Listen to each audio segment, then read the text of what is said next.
నమస్తే, welcome to Magadha news. నేను SS Lakshmi. Amaravati కమరావతి ఎలా అయింది ఆనాడు? ఈనాడు కూడా అమరావతి ఏ పార్టీది? టీడీపీదా, వైసీపీదా, జనసేనదా, లేదంటే ఇంకేదైనా పార్టీలదా, లేక రాష్ట్ర ప్రజలదా? ఇలాంటి ప్రశ్నలు, ఇలాంటి డౌట్లు పదే పదే ఎందుకు వస్తున్నాయి అమరావతి విషయంలో? ఇలాంటివి రాకుండా ఉండాలి అంటే ఏం చేయాలి? ప్రస్తుత ప్రభుత్వం కానీ, ముఖ్యంగా చంద్రబాబు నాయుడు గారు కానీ ఒక్క నిర్ణయం కనుక తీసుకోగలిగితే ఆయన ఖచ్చితంగా ఇలాంటి అపవాదులు రాకుండా ఉంటాయని మగధా న్యూస్ ఇప్పుడు కొన్ని విషయాలను చెప్పబోతోంది. ఎందుకు అంటే ఇవాళ మాజీ మంత్రి పేర్ని నాని గారు వైసీపీ నాయకుడిగా, వైసీపీ సిఆర్డీఏ పరిరక్షణ నాయకులుగా దేవినేని అవినాష్తో కలిసి ఆ ప్రాంతంలో పర్యటించడానికి వెళ్లారు. అక్కడున్న అమరావతి రైతులు కోడిగుడ్లు వేశారు. ఖచ్చితంగా వాళ్ళకి ఆ కోపం ఉంటుంది. ఎందుకు అంటే వాళ్ళందరినీ తీసుకొచ్చి రోడ్డు మీద పడేశారు. 5 ఏళ్ల పాటు వాళ్ళ కంట ధార ఆరకుండా ఏడ్చిన దాఖలాలు ప్రతి ఇల్లు కూడా ఇదే సిఆర్డీఏ పరిధిలో. అదంతా ప్రత్యక్షంగా నాకు కూడా తెలుసు. అలాంటి ప్రాంతాల్లో మరి వీళ్ళు వెళ్ళినప్పుడు ఖచ్చితంగా వాళ్ళకి ఆ కోపాలు వస్తాయి. కానీ ఈ కోపాలని ఇలా ప్రదర్శించడం అనేది చట్టం చేతిలోకి తీసుకోవడమే అవుతుంది. అది అమరావతి రైతులు బాధపడి ఉండొచ్చు, ఆ బాధ వాళ్ళు బాధితులు కావచ్చు. అయినప్పటికీ కూడా చట్టాన్ని ఎలా చేతిలోకి తీసుకుంటారు? ఒకటి. అలాగే ఆనాడు 2019లో కూడా ఇదే చంద్రబాబు నాయుడు గారు అమరావతిని అద్భుతంగా మలుచుదాము అనుకునే ఒక నిర్ణయం తీసుకున్న ఒక పెద్ద ఆయన, ఒక అనుభవజ్ఞుడు అదే ప్రాంతంలో వెళుతుంటే ఆయన వెళుతున్న వాహనం మీద చెప్పులు విసిరించారు. ఎందుకు ఇలాంటివి జరుగుతున్నాయి? రేపు కూడా ఇలాంటివి జరగవన్న గ్యారంటీ ఏంటి? ఇంకా ఎన్ని తరాలు ఈ అమరావతి విషయంలో కొట్లాడుకుంటూ వెళ్ళాలి? మీరు వస్తే వాళ్ళు కొడతారు, వాళ్ళు వస్తే వీళ్ళు కొడతారు. ఏంటి అసలు అమరావతి విషయంలో? ఒక రాజధాని విషయంలో ముందుకు వెళ్లకుండా ఈ విధంగా మొత్తం అంటే ప్రపంచానికి, మీడియా ప్రపంచానికి అందరికీ చూపించేది రాజధాని విషయంలో ఎప్పుడు కూడా అన్రెస్ట్ ఉంటుంది 2 పార్టీల మధ్య అని చూపించే ప్రయత్నాలా ఇవి? నిజానికి ఇక్కడ అమరావతిలో ప్రభుత్వం కొన్ని వేగవంతమైన కార్యాచరణ పనులు తీసుకొని ఒకవైపు క్రికెట్ స్టేడియం అని, ఇంకొక వైపు బ్యాంకింగ్ సెక్టార్ అని, ఇంకొక వైపు MLC ఇంటర్నేషనల్ కంపెనీస్ అని, ఇలా అన్ని వైపుల నుంచి అన్ని ప్రయత్నాలు చేసుకుంటూ ముందుకు వెళుతూ ఉన్న పరిస్థితులు ఉన్నాయి. అందులో భాగంగా నేను ఇక్కడ Andhra cricket association and BCCI ఇద్దరి ఆధ్వర్యంలో మంగళగిరిలో అంటే సిఆర్డీఏ పరిధిలో ఉన్న మంగళగిరిలో దాదాపుగా 24 ఎకరాలతో ఒక క్రికెట్ స్టేడియం కట్టడం జరిగింది. అందులో భాగంగా APL 2026 సీజన్ 5 అని అక్కడ కూడా ఒక మ్యాచ్ కూడా ప్రారంభించారు. మొన్న 24వ తారీఖున రామ్ చరణ్ గారు వెళ్ళి దానిని ఆ స్టేడియం కూడా ప్రారంభించారు. ఇది ఒక అద్భుతమైన కార్యక్రమంగా జరిగింది. ఇదంతా బాగుంది.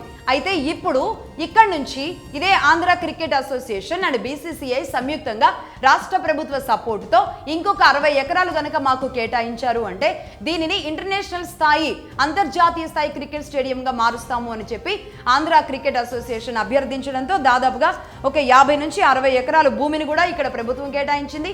BCCI కూడా సపోర్ట్ చేయడానికి సిద్ధంగా ఉంది. దీంతో భవిష్యత్తులో ఇదే అమరావతి రాజధాని ప్రాంతంలో ఒక ఇంటర్నేషనల్ క్రికెట్ ప్లేయర్స్ అందరూ కూడా అమరావతికి తరలి వచ్చి ఇక్కడ మనం మ్యాచ్ చూసేలాంటి పరిస్థితులు భవిష్యత్తులో రాబోతున్నాయన్నమాట.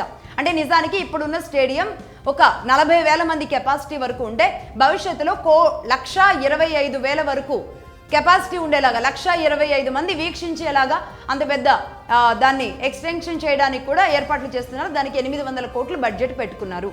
ఇక్కడ వరకు ఇదంతా బాగానే ఉంది. ఇక్కడ మగధా న్యూస్ ఒక రిక్వెస్ట్ చేస్తుంది అనుకోండి, లేదంటే ఒక డిమాండ్ చేస్తుంది అనుకోండి. అదే ఆంధ్ర క్రికెట్ అసోసియేషన్ చైర్మన్గా ఉన్న కేశినేని శివనాథ్ గారు అంటే కేశినేని చిన్ని గారు ఎవరైతే ఉన్నారో ఆయన చైర్మన్గా ఉన్నారు. అలాగే వైస్ చైర్మన్గా బండారు నరసింహారావు గారు ఉన్నారు. అలాగే దీనికి జనరల్ సెక్రటరీగా సానా సతీష్ గారు ఉన్నారు. వీళ్ళ ముగ్గురిని కూడా మా రిక్వెస్ట్ అనుకోండి, అప్పీల్ అనుకోండి, లేదంటే డిమాండ్ అని కూడా అనుకోండి. నిజానికి ఈ క్రికెట్ స్టేడియం విషయంలో ఆంధ్ర క్రికెట్ అసోసియేషన్ ఎంత ఇనిషియేషన్ తీసుకొని BCCI అండ్ రాష్ట్ర ప్రభుత్వాన్ని కలపగలిగిందో అదే స్థాయిలో మరొక ఇనిషియేషన్ కూడా తీసుకోండి. భారతదేశ క్రికెట్ సామ్రాజ్యం మొత్తం కూడా గర్వించదగిన వ్యక్తి మన మచిలీపట్నానికి సంబంధించిన మన తెలుగువాడు. అతడే captain colonel Katari Kanakayya Naidu. CK Naidu అంటే అందరికీ అర్థమవుతుంది. భారతదేశానికి మొట్టమొదటి కెప్టెన్ ఆయన. అలాగే ఆయన పేరు మీదుగానే CK Naidu life time achievement award అనేది BCCI వాళ్ళు ప్రతి క్రికెటర్ ఆ అచీవ్ చేసిన సచిన్ టెండూల్కర్కి ఇచ్చినా ఎవరికి ఇచ్చినా ఇదే మన తెలుగువాడైన మనం గర్వించదగిన CK నాయుడు గారి పేరు మీద వచ్చిన అవార్డే వాళ్ళకు ఒక పరిపూర్ణమైన అవార్డు అన్నమాట. భారతదేశంలో CK Naidu life time achievement award అనేది ప్రతి క్రికెటర్కి కూడా ఒక కళలాగా ఉంటుంది. అలాంటి వ్యక్తి మన మచిలీపట్నం మూలాలు ఉన్న వ్యక్తి. మచిలీపట్నం నుంచి ఆయన వాళ్ళు మహారాష్ట్రలో అటువైపు సెటిల్ అయ్యారు, అక్కడే చదువుకున్నారు. ఆయన తెలుగు చాలా చక్కగా మాట్లాడగలరు. అలాగే అంతే క్రికెట్ రంగంలో రాణించారు. అంతేకాదు ఆయన 1916 నుంచి 1936 వరకు క్రికెట్ సామ్రాజ్యాన్ని ఒక ఊపు ఊపారు. 1916 నుంచి 1936 ఈ మధ్య కాలం ఏదైతే ఉందో దానిని క్రికెట్లో నాయుడు యుగం అంటారు. నాయుడు యుగం 1916 1960 నుంచి 1936 మధ్యలో భారతదేశ క్రికెట్ని ఒక ఊపు ఊపారన్నమాట నాయుడు గారు. అందుకే నాయుడు యుగం అంటారు. అంతేకాదు 68 సంవత్సరాలు వచ్చే వరకు కూడా ఆయన ఫస్ట్ క్లాస్ క్రికెట్ ఆడారు. ఆ స్థాయి వ్యక్తి. అలాగే ఆయనకి అంటే భారతదేశం నుంచే మొట్టమొదటి wisdom cricketer of the year award అందుకున్న మొట్టమొదటి వ్యక్తి కూడా ఆయనే. భారతదేశ మొట్టమొదటి కెప్టెన్ కూడా ఆయనే. 1933లో ఆయన భారతదేశ క్రికెట్ టీంకి కెప్టెన్గా బాధ్యతలు వహించారు. ఈ రోజు క్రికెట్ ఈ స్థాయిలో ఉంది అంటే కనుక భారతదేశంలో BCCI ద్వారా ఇన్ని కోట్ల రూపాయల లాభం తీసుకొస్తున్నామంటే, ప్రపంచ దేశాల మొత్తాన్ని ఆకర్షించేలాగా ఉంటున్నామంటే, ఇన్ని వరల్డ్ కప్లు, IPLలు, ఈ విధంగా అతి పెద్ద వ్యాపారం స్పోర్ట్స్ ద్వారా జరుగుతోందంటే భారతదేశానికి, అందులో ఆద్యులు మన తెలుగువాడు మచిలీపట్నానికి సంబంధించిన CK నాయుడు ఉంటారు.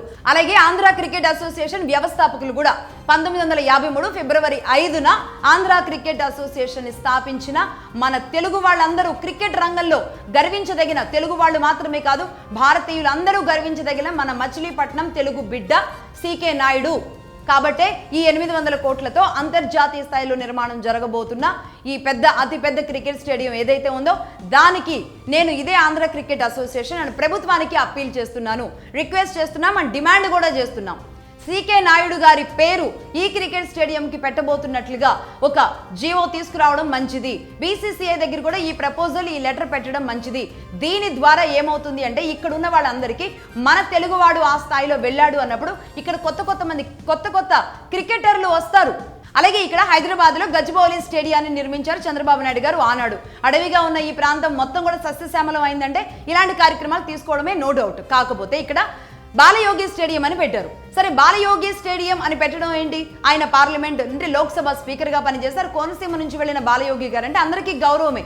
కానీ అసలు స్పోర్ట్స్తో సంబంధం లేని వ్యక్తుల పేర్లు స్పోర్ట్స్కి, మెడికల్ డిపార్ట్మెంట్తో అసలు మెడిసిన్తో సంబంధం లేని వ్యక్తుల పేర్లు మెడికల్ విభాగాలకి, అలాగే వ్యవసాయానికి సంబంధం లేని వ్యక్తుల పేర్లు వ్యవసాయాలకి, ఇలా పెట్టుకుంటూ పోవడం ద్వారా సాధించేది ఏంటి? ఇలా రాజకీయ నాయకుల పేర్లు పెట్టడం ద్వారా అక్కడ క్రికెట్ ఆడడానికో లేదంటే ఏ బ్యాడ్మింటనో టెన్నిస్కో వెళ్ళిన వ్యక్తులు ఏం నేర్చుకుంటారు? అంటే ఒక రాజకీయ నాయకుడు అవుదాము అనుకుంటారా? లేదు. ఇప్పుడు CK నాయుడు గారి పేరు పెట్టారు. అక్కడ క్రికెట్ ఆడడానికి వెళ్ళిన వాళ్ళకి CK నాయుడు కనబడతాడు ఆ స్టేడియంలో. అతడు సాధించిన లక్ష్యం కనబడుతుంది. అతడి పేరు మీద ఇంత పెద్ద స్టేడియం నిర్మాణం జరిగింది కాబట్టి భవిష్యత్తులో నేను కూడా అంతటి ప్లేయర్ అయితే నాకు కూడా ఆ గుర్తింపు వస్తుంది అనేది వెళతారు. అంతేగాని ప్రతి దానికి ఇక చివరి లక్ష్యం ఏంటి అంటే ఒక రాజకీయ నాయకుడే అన్నట్టుగా ఇన్నాళ్ల పాటు ఈ రాజకీయ నాయకుల పేర్లు ప్రతి దానికి పెట్టుకుంటూ పోవడం ద్వారా జరిగిన నష్టం ఏంటో తెలుసా?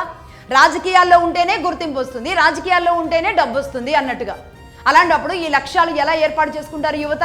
ఈ రాజకీయాల రొంపిలో పడి ఇరుక్కుపోతారు. చదువు వైపు, లక్ష్యాల వైపు, అవార్డులు, రివార్డులు, దేశానికి గర్వకారణంగా మిగిలే వాళ్ళు ఎవరవుతున్నారు? ఇక పేద విద్యార్థులు లాంటి వాళ్ళు తమ గుర్తింపు కోసం ముందుకు వెళుతున్నారు తప్ప మధ్యతరగతి పెద్ద క్లాసులో ఉన్న వాళ్ళు ఎవరు ఆ స్థాయికి వెళుతున్నారు? IPS అయినా, IAS అయినా, లేదంటే ఏ స్థాయి DGPకి వెళ్ళినా, ఎవరు ఏ స్థాయికి ఎంత పెద్ద ఉన్నత స్థానాల్లోకి వెళ్ళినప్పటికీ కూడా రాజకీయ నాయకులకు వచ్చినంత పేరు, పలుకుబడి రాకపోవడం వల్ల వీళ్ళు ఏది ఎంచుకుంటారు? రాజకీయమే బెటర్ అనుకుంటారు. అందరూ కూడా ఆ స్థానానికి వెళ్ళగలుగుతారా? రాజకీయాల్లో వెళ్ళలేరు. కాబట్టి ఒక కన్ఫ్యూజన్లో పడిపోతున్నారు యువత. అలాగే ఇంకొక విషయం కూడా చెబుతున్నాను, ఆంధ్రప్రదేశ్కి పర్టికులర్గా ఆంధ్రప్రదేశ్ అమరావతి విషయంలో ఖచ్చితంగా ఈనాటి కూటమి ప్రభుత్వం ఒక కీలకమైన నిర్ణయం తీసుకోవాల్సిన అవసరం ఉంది. ముఖ్యంగా TDP చంద్రబాబు నాయుడు గారే ఈ ఇనిషియేషన్ తీసుకోగలరు. పవన్ కళ్యాణ్ గారితో కూడా కలిసి ఇది తీసుకోవాల్సిన అవసరం ఉంది. అది మగధా న్యూస్ డిమాండే అనుకోండి. ఎందుకు అంటే ఇక్కడ బ్యాంకింగ్ రంగంలో కానీ లేదంటే అన్ని రకాలుగా ఏ వ్యక్తులు తెలుగు వాళ్ళు వెలుగులు నింపారు ప్రపంచానికి, దేశానికి, మన తెలుగు నేలకి, అలాంటి వాళ్ళని గుర్తించి ఆయా రంగాలకు సంబంధించి ఆ స్ట్రీట్లుగా కానివ్వండి, ఆ బిల్డింగ్ బ్లాక్స్గా కానివ్వండి, ఆ బిల్డింగ్స్ కానివ్వండి, ఆ వీధులకు కానివ్వండి, ఆ కాలనీలకు కానివ్వండి, అమరావతి వరకు పూర్తిగా రాష్ట్రానికి వెలుగులు నింపిన ఆనాటి మహనీయుల పేర్లు మాత్రమే దయచేసి పెట్టండి. అలా పెట్టిన నాడు ఏమవుతుందో జాగ్రత్తగా చెబుతున్నాను వినండి. అమరావతి అందరిది అవుతుంది. రాయలసీమలో ఉన్న గొప్ప వ్యక్తుల పేర్లు ఇక్కడ అమరావతిలో కనబడతాయి. ఉత్తరాంధ్రలో ఉన్న గొప్ప వ్యక్తుల పేర్లు అమరావతిలో కనబడతాయి. పశ్చిమ గోదావరి జిల్లా నుంచి ఉన్న గొప్ప వ్యక్తుల పేర్లు అమరావతిలో ఎక్కడో అక్కడ కనబడుతూ ఉంటాయి. వాళ్ళ పేర్లతో ఆ బిల్డింగ్ లో, ఆ రోడ్ లో ఏదో విధంగా ఉంటాయి. అలాగే కోస్తా, కోనసీమ, కర్నూలు, ఇలా అందరి పేర్లు కూడా కలగలిసేలాగా అమరావతి నిర్మాణం జరిగిన నాడు అది అందరిది అవుతుంది. ఈ జగన్మోహన్ రెడ్డి వచ్చో లేదంటే ఇంకొకరు వచ్చో ఇది నాది కాదు, నీది కాదు అని ప్రాంతీయ విద్వేషాలు రెచ్చగొట్టకుండా ఉండగలుగుతుంది. ఆ విధంగా అమరావతిని చెక్కాల్సిన అవసరం చంద్రబాబు నాయుడు గారి చేతుల్లోనే ఉంది. నిజానికి ఈ విధమైన నిర్ణయం తీసుకొని కనుక ముందుకు వెళితే ఖచ్చితంగా అమరావతి సక్సెస్ అవుతుంది. ఎంతమందో పేర్లు ఉన్నాయి. నేనే శాంపుల్ గా మొన్న ఉగాది రోజు కూడా ఉగాది అంటే కేవలం ఈ రాజకీయ నాయకుల భవిష్యత్తులు చెప్పుకోవడానికో ఏ ప్రభుత్వం వస్తుందో చెప్పుకోవడానికి కాదు, మన మహనీయుల పేర్లు, మన తెలుగు నేలని గర్వించేలాగా చేసిన వాళ్ళ పేర్లు చెప్పాలి అని నేను ఆనాడు చెప్పడం జరిగింది. అలాగే నేను కొన్ని పేర్లు కూడా శాంపిల్ గా చెబుతాను, కొన్ని పేర్లు మాత్రమే. రాయలసీమ నుంచి కొంతమందిని తీసుకోవాలి అంటే గనక పోతులూరి వీరబ్రహ్మేంద్రుని తీసుకోవచ్చు, అన్నమయ్యని తీసుకోవచ్చు, అలాగే చిత్తూరు నుంచి వేంగమామని తీసుకోవచ్చు. ఈ విధంగా వీళ్ళ పేర్లతో ముందుకెళ్ళొచ్చు. అలాగే ఉత్తరాంధ్ర నుంచి కోడి రామ్మూర్తి నాయుడు, గిడుగు రామ్మూర్తి పంతులు గారు, ఇలాంటి వ్యక్తులు వస్తారు. అలాగే సైన్స్ రిలేటెడ్ బ్లాగ్స్ ఏమైనా చేయాలి అనుకుంటే గనక యల్లాప్రగడ సుబ్బారావు గారు, పశ్చిమ గోదావరి జిల్లా సంబంధించిన వ్యక్తి. ఆయన ఎన్ని అద్భుతాలు చేశారు, మెడికల్ సైన్సెస్ లో ఎన్ని అద్భుతాలు చేశారు, ఎన్ని మందులు కనిపెట్టారు, ఎన్ని రోగాలు నయం చేసే మందులు కనిపెట్టారు. ఈ రోజు ఇమీడియట్లీ నాకు ఆ నొప్పి వచ్చింది, ఈ ప్రాబ్లం వచ్చిందంటే మనం వేసుకుంటున్న పట్మన్ వేసుకుంటుంటే ఇలా తగ్గిపోతున్న నొప్పులు ఉన్నాయి కదా, దీనికి సంబంధించిన అనేక భయంకరమైన రోగాలకి మందులు కనిపెట్టిన వ్యక్తి యల్లాప్రగడ సుబ్బారావు గారు. నిజానికి ఆయనకి నోబెల్ ప్రైజ్ ఇవ్వాలి. ఈనాటికి కూడా ఆయనకి ఏది ఇవ్వలేదు, నోబెల్ ప్రైజ్ లేదు ఆయనకి. అందుకే ఆయన్ని అన్సంగ్ హీరో అంటారు, అంటే గుర్తింపు లేని మనిషిగా ఆయన చెబుతారు. ఆయన ఏం చేశారంటే ఫాదర్ ఆఫ్ కీమోథెరపీ. ఇప్పుడు మనం క్యాన్సర్కి కీమోథెరపీలు తీసుకుంటున్నాం కదా, అది కనిపెట్టింది ఆయనే. ఫాదర్ ఆఫ్ కీమోథెరపీ, అలాగే మ్యాన్ ఆఫ్ మిరకల్ డ్రగ్స్. ఈ డ్రగ్స్ తయారు చేయడంలో మిరకల్స్ చేశారు ఆయన. అలాంటి వ్యక్తుల పేర్లు పెట్టి వాళ్ళ గురించి అక్కడ పెట్టినప్పుడు యువత ఇన్స్పైర్ అవుతారు. అలాగే తెలుగు భాష సాంస్కృతిక విభాగాలు లాంటివి తీసుకున్నప్పుడు గుర్రం జాషువా గారు, ఆయన కూడా ఇదే గుంటూరు జిల్లా వ్యక్తి. దళితులు ఎంత కష్టపడి గుర్రం జాషువా ఆ స్థాయికి వచ్చారు. ఎస్సీలు ఎవరు చూసినా ఇది నాది అనుకుంటారు. కేవలం ఒక అంబేద్కర్ని పెట్టుకుంటే మాత్రమే కాదు కదా, ఇదే సామాజిక వర్గంలో ఇంకెంతమంది గొప్ప వ్యక్తులు ఉన్నారు. వాళ్ళందరినీ కూడా సెలెక్ట్ చేసి ఇదే అమరావతిలో ఏదో ఒక రోడ్డుకి వాళ్ళకి సంబంధించిన పేర్లు పెట్టినప్పుడు ఎంత గర్వంగా ఫీల్ అవుతారు ఆ సామాజిక వర్గం కానీ, ఆ ప్రాంతం వాళ్ళు కానీ. అదే విధంగా ఇక ఎడ్యుకేషన్కి సంబంధించి రఘుపతి వెంకటరత్నం నాయుడు గారిని దివాన్ బహదూర్ బ్రహ్మర్షి సర్ రఘుపతి వెంకటరత్నం నాయుడు గారు అంటారు. ఎంత అద్భుతాలు చేశారు అంటే ఈయన ఆంధ్ర యూనివర్సిటీ వ్యవస్థాపకులు. చదువు పట్ల ఒక విప్లవం, ఒక్క మనిషి ఒంటరిగా ఒక విప్లవం చేశారు. ఒక ఋషిలాగా ఆయన తపస్సు చేశారు. ఆ విధంగా స్త్రీ విద్యను పెంచారు. అలాగే వైధత్వం పొందిన మహిళలకి పెళ్లిళ్ళు జరగాలి అని ఒక విప్లవం తీసుకొచ్చారు. 25 ఏళ్ల వయసులో ఆయన భార్య చనిపోయిన తరువాత ఆయన మళ్ళీ పెళ్లి చేసుకోకుండా స్త్రీలు చదువుకోవాలి, స్త్రీలు చదువు పట్ల ముందుకు వెళ్ళాలి అంటూ ఆయన డబ్బు అంతా కూడా మొత్తం చదువుకి మొత్తం పోశారు. అలాగే ఆయన first vice chancellor from India, భారతీయుడుగా ఫస్ట్ వైస్ ఛాన్సలర్ ఒక యూనివర్సిటీకి, అంటే బ్రిటిష్ వాళ్ళు కాకుండా, తెల్లోళ్ళు కాకుండా ఆయన మొట్టమొదటి వ్యక్తి ఆయన అన్నమాట. అంటే విద్య కోసం అంత సేవ చేశారు. ఆయన జీవితాన్ని మొత్తాన్ని కూడా తృణప్రాయంగా వదిలేసి విద్య కోసం కష్టపడ్డారు ఆయన రఘుపతి వెంకటరత్నం నాయుడు గారు. ఆయన తమ్ముడు ఉన్నాడు, ఆయన రఘుపతి వెంకయ్య నాయుడు గారు. అందరికీ తెలిసి ఇప్పుడు మనం సినీ అవార్డులన్నీ కూడా ఆయన పేరు మీద ఇస్తాం. అలాంటి వ్యక్తులు ఆ విధంగా ఆయనకి కొన్ని ఆ డిపార్ట్మెంట్కి సంబంధించి ఆయన పేర్లు. ఇక అలాగే వ్యవసాయ పరిశోధనా విభాగానికి వస్తే గనక ఇక్కడ పద్మశ్రీ ఐవి సుబ్బారావు గారు ఉన్నారు, అద్భుతాలు చేశారు వ్యవసాయ రంగంలో. ఇక పద్మశ్రీ డాక్టర్ ఎంవి రావు గారు ఉన్నారు, ఆయనకి నార్మన్ బోర్లాగ్ అవార్డు వచ్చింది. అంటే ఇప్పుడు నేను నోబెల్ ప్రైజ్ అనేది ఏదైతే చెప్పానో ఈ మెడిసిన్స్ కానీ లేదంటే ఇలాంటిది, ఈ విధంగానే నార్మన్ బోర్లాగ్ అవార్డు అనేది వ్యవసాయ రంగంలో అద్భుతాలు చేసే వాళ్ళకి ఇస్తారు. ఈ విధంగా ఎంవి రావు గారు కానీ లేదంటే ఐవి సుబ్బారావు గారు కానీ ఇలాంటి వాళ్ళకి ఇవ్వచ్చు. అలాగే రీసెంట్గా మనకి నిర్మలా సీతారామన్ గారు వచ్చి ఒక స్ట్రీట్ అంతా మొత్తం బ్యాంకింగ్ స్ట్రీట్ అనేది అమరావతిలోకి ఏర్పాటు చేస్తున్నారు. నిజంగా అద్భుతం. ఆ ఏరియా మొత్తం కూడా బ్యాంక్స్తో నిండిపోయి ఉంటుంది అనేది భవిష్యత్తులో కనబడబోతుంది. దీనికి ఏం చేస్తున్నారు, దీనికి కూడా ఒక అద్భుతమైన పేర్లు పెట్టొచ్చు. మన మొట్టమొదటి ఆంధ్ర బ్యాంకు వ్యవస్థాపకులుగా ఉన్న వాళ్ళు ఎవరు? తోట పేరయ్య నాయుడు గారు, అలాగే భోగరాజు పట్టాభి సీతారామయ్య గారు. వీళ్ళిద్దరూ కలిసి ఆంధ్ర బ్యాంకుని పెట్టారు. సరే, ఆ తర్వాత మెర్జ్ అయింది కానీ ఆంధ్ర బ్యాంక్ అని, అంటే మొట్టమొదటి తెలుగు వాళ్ళు తెలుగు నేల మీద మొట్టమొదటిగా తెలుగు వాళ్ళు పెట్టిన బ్యాంక్ ఏంటి అంటే అది ఆంధ్ర బ్యాంక్. ఈ ఆంధ్ర బ్యాంక్ సృష్టికర్తలు వీళ్ళు. మరి మెర్జ్ అయినప్పటికీ కూడా వాళ్ళ పేర్లు గుర్తుండాలిగా. ఆ బ్యాంక్ స్ట్రీట్లోకి వెళ్ళినప్పుడు మన తెలుగు వాళ్ళు ఆనాడే ఇలాంటి బ్యాంకులు పెట్టారు అని చెప్పి మన వాళ్ళు ఇన్స్పైర్ అవ్వాలిగా. ఇప్పుడు నేను చెప్పింది ఒక శాంపిల్ మాత్రమే. 7-8 మంది అద్భుతమైన వ్యక్తుల పేర్లు నేను ఇప్పుడు చెప్పడం జరిగింది. ఇలాంటి వాళ్ళ పేర్లతో పాటు కోకొల్లలు ఉన్నాయి. నేనే చెప్పాను ఉగాది విషయంలో. ఏం చెప్పాను? ఉగాది అంటే రాజకీయాలు ఎలా ఉంటాయి, భవిష్యత్తులో ఏ పార్టీ రాబోతుంది, ఇలాంటి ఉగాది పంచాంగాలు కాదు. మన చరిత్రకి, మన తెలుగు నేలకి వెలుగులు తెచ్చిన మహనీయులు అనేక మంది ఉన్నారు. అలాంటి వాళ్ళ పేర్లను గుర్తు చేస్తూ ఉగాది పురస్కారాలు జరగాలి. ప్రతి ఒక్కరి పేరును కూడా గుర్తుంచుకోవాలి. ఎందుకంటే వాళ్ళు అలా చరిత్రలో కలిసిపోవాల్సిందేనా. ఎంత కష్టపడితే ఆ సమయంలో ఎలాంటి డెవలప్మెంట్ లేని సమయంలో, ఫోన్స్ కానీ కమ్యూనికేషన్స్ కానీ ఏమీ లేని సమయంలో అద్భుతాలు సృష్టించిన మహనీయుల పేర్లను మన గుండెల్లో పెట్టుకున్నప్పుడు వాళ్ళల్లో నుంచి ఎంతో కొంత నైతికత, నిజాయితీ, నిబద్ధత నేర్చుకునే అవకాశాలు ఉంటాయి. కాబట్టి ఎప్పుడు కూడా చరిత్రను వదిలిపెట్టకూడదు.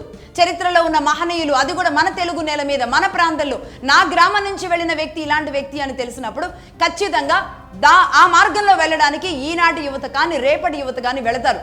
అలా కాకుండా దేనికి సంబంధం లేకుండా ఇక్కడ ఎవరో రాజకీయ నాయకుల పేర్లు మాత్రమే పెట్టుకుంటూ వెళితే ఏం నేర్చుకుంటారు? ఆ విద్యా సంస్థలకు వెళ్ళిన వాళ్ళు ఏం నేర్చుకుంటారు? ఆ రంగంలో కృషి చేసిన వాళ్ళ పేర్లేమో లోపలుంటాయి, రాజకీయ నాయకుల పేర్లేమో బయట పెద్ద పెద్ద తాటికాయంత అక్షరాలతో బయట బోర్డుల్లో ఉంటాయి. ఇది సరైన విధానమా? ఇది సమంజసమా? ప్రభుత్వంలో అధికారంలో ఉన్నప్పుడు వాళ్ళ ఆధ్వర్యంలో ప్రభుత్వం పెట్టే కార్యక్రమంగా అది జరుగుతోంది అంటే ప్రజా డబ్బుతోనే ఆ నిర్మాణం జరుపుతారు. అలాంటప్పుడు వాళ్ళ పేర్లు దానికి ఎందుకు పెట్టాలి చెప్పండి? అసలు ఇలాంటి నిర్ణయాలు తీసుకున్నప్పుడే రేపు ఎవ్వరూ కూడా జగన్మోహన్ రెడ్డో ఇంకెవరో వచ్చి దానిని కమరావతి అనడమో, లేదంటే మళ్ళీ అమరావతి రైతులను ఇబ్బంది పెట్టడమో, అమరావతిని ఇబ్బంది పెట్టడమో చేయకుండా ఉంటారు. కాబట్టి ప్రతి మూలతో, ప్రతి గ్రామంతో, ప్రతి కులంతో అమరావతికి లింక్ అయి ఉండాలి. మానసికంగా వాళ్ళు అమరావతితో లింక్ అయి ఉండాలి.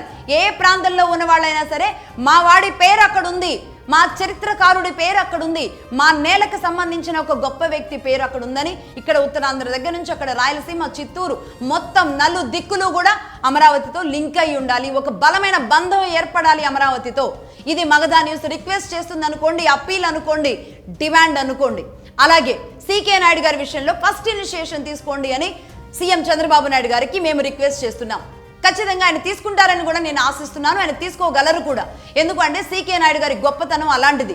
800 కోట్లతో ఒక నిర్ణయం తీసుకొని ప్రభుత్వం, ఆంధ్ర క్రికెట్ అసోసియేషన్, అలాగే బీసీసీఐ ఇంతమంది ముందుకు వెళుతున్నప్పుడు ఖచ్చితంగా బీసీసీఐ దగ్గర అప్పీల్ గనక చేస్తే ఆంధ్ర క్రికెట్ అసోసియేషన్ చైర్మన్ గా ఉన్న కేసినేని నాని గారు, లేదంటే వైస్ చైర్మన్ గా ఉన్న బండారు నరసింహారావు గారు, అలాగే సానా సతీష్ గారు కూడా ఉన్నారు. వాళ్ళిద్దరూ ఎలాగే రాజ్యసభ ఎంపీలే. అలాగే నరసింహారావు గారు ఒక బలమైన వ్యక్తి. వీళ్ళందరూ కలిసి ఖచ్చితంగా సీకే నాయుడు గారి పేరు ఒక్కటి పెట్టి చూడండి. ఎంత వైబ్స్ వస్తాయో అమరావతిలో ఆ స్టేడియం ద్వారా మీకే అర్థమవుతుంది. అలాంటి ఒక గొప్ప వ్యక్తి పేరుతో అది అక్కడ ఉన్నప్పుడు వెళ్ళిన ప్రతి విద్యార్థి, ఆట నేర్చుకోవడానికి వెళ్ళిన ప్రతి విద్యార్థి అతడి గురించి నేర్చుకుంటాడు. సీకే నాయుడు ఏం చేశాడు క్రికెట్ రంగానికి నేర్చుకుంటారు. ఆ వాళ్ళ మార్గంలో కొంతైనా వెళ్ళడానికి, వాళ్ళని అందిపుచ్చుకోవడానికి వీళ్ళు ట్రై చేస్తారు. అందుకే మగధా న్యూస్ మరొక్కసారి కూడా డిమాండ్ చేస్తోంది, సీకే నాయుడు గారి పేరు ఆంధ్ర క్రికెట్ అసోసియేషన్ ద్వారా అమరావతి మంగళగిరిలో రాబోతున్న క్రికెట్ స్టేడియంకి పెట్టండి అని రిక్వెస్ట్ చేస్తున్నాం. Right, that's all for now.